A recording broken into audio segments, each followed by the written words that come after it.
Are you not able to speak properly? Or are you not sure of the pronunciations that you are making? Here we have the skills that will help you learn phonetics and earn pronunciation. Let's get on to it.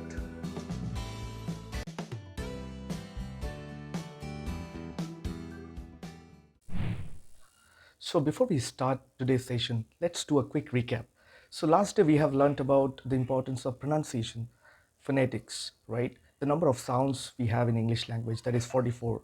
And the separate categories, for example, vowel sounds and consonant sounds. So vowel sounds are 20 in number and consonant sounds are 24 in number. We have covered only the monophthongs, which are 8 in number. Today we're going to talk about the diphthong sounds, right? So without wasting time, let's get into that. And if you want to see the previous session, I'll have that pasted in the end of the video. Today we are going to learn about the diphthong sounds, right? So for us, it's very important to understand all the vowel sounds, including the monophthongs. We have learnt the monophthongs in my previous session, right? So right now we are going to learn about the 8 diphthong sounds that we have, which are also very, very important for us to ensure that we are producing the sounds properly and communicating in the best possible manner. Now, first, before we start about the diphthong sounds, how they are being produced, it's very important to understand and acknowledge that without proper articulation, without open articulation rather, it is not possible to get the sounds corrected. So ensure that you're opening our mouth while producing the sounds, right? Now let us start with the first one. The first one is EI. That means the symbol, the phonetic symbol would look like an E and then a short I, the small I, right? So it's A. The sound is A. For example, play or say or hey, right? So understand, if you say play or say or hey, it would sound flat. I understand. It might sound a little way weird in case I ask you to produce the sound as play, hey, play the game. We are not Australians, we are not Americans either, but at the same time, we need to ensure that the sounds that we are producing, those are also correct, right? So based on that only, we need to ensure that we are producing the sounds in a proper way. And while producing the sounds with practice, you will develop your own sounds as well, and they'll help you, help you have your own sound and help you communicate in a much better way as well.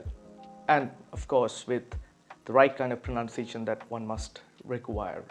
The next one in the bin is I. It's like A and I, right? That's the symbol that I'm talking about again. For example, hike, mic, bike, right? And there are many other examples, but the sound is I. So you need to open your mouth, I, right? So hike, mic, bike, as I said. So ha sound is there, then the diphthong sounds I is there, and then k and E, right? E again is a monophthong sounds, right? Again, as I said, if you want to know about the monophthong sounds, you can refer to my previous video. I'll definitely, club it together in the end of my video. You can click on that and then get to know about the monophthong sounds also. And the next in the slot would be the oi. It's oi sounds, right? Oi, the sound is oi. So it's like boy, koi, hoy, right? So you need to have your lips rounded. It's hoy, koi, boy, right? And you need to literally do it. If you just, stretch your mouth like this, it won't, the sounds would not come, right? So you need to ensure that you are having the articulation perfect, right? The next one is ear. Ear. It's like E, the E symbol that we have. Say, for example, lowercase e, and then it's upside down. That's a symbol. That's how the symbol would look like, right? So it's like ear. For example, fear, dear, here, right? So definitely, if you say I fear, it would sound a little odd. You try and say fear. In your day-to-day language, day-to-day, colloquial English that I'm talking about, daily basis when you're practicing, try and use this kind of sounds, and then it'll try and compare. And then eventually you'll come to know that the sounds that you're producing, those are actually much better, and those would also help you get rid of the mother tongue influence, which is something that we must get rid of, right? And that'll help you in your professional and personal life always. The next sound that we have is ua, right? So, for example, poor, sure, right? So it's U and the E short, the small E upside down. It's like poor, sure, right? So ensure that the sounds that I'm producing right now, try and get the same kind of sounds and have the same articulation in place to get the sounds corrected. The next one would be short E, the E sound and right? So if you refer to the monophthongs, you will get to understand E and ear. For example, fear, dear, here, right? The next one in the slot would be ow.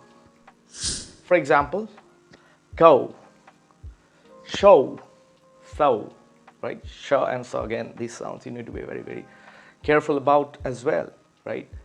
So ow is the next sound. After that, last but not the least, we have ow. For example, now, cow, how, right? So these are the 8 diphthong sounds that we have in place. And please ensure that while you are talking, you have an open articulation and try and speak with proper effort, and do practice a lot, because the more you practice, the better you get, right? With practice, you'll understand that all the learnings that you are having currently, those are being incorporated in your daily or regular speech, maybe something that you are making to your friends or someone else, right? So that's all about that's all that I have for today, and I'm sure in the next session I'm going to talk about all the consonant sounds that we have, 24 consonant sounds, right? And if you like my video, if you think that I'm able to help you learn certain things, do subscribe my channel. It'll really encourage me to come up with more interesting videos and helpful videos with respect to several skills of yours, right? And also do like and share my videos. Skill matters for all. Thank you.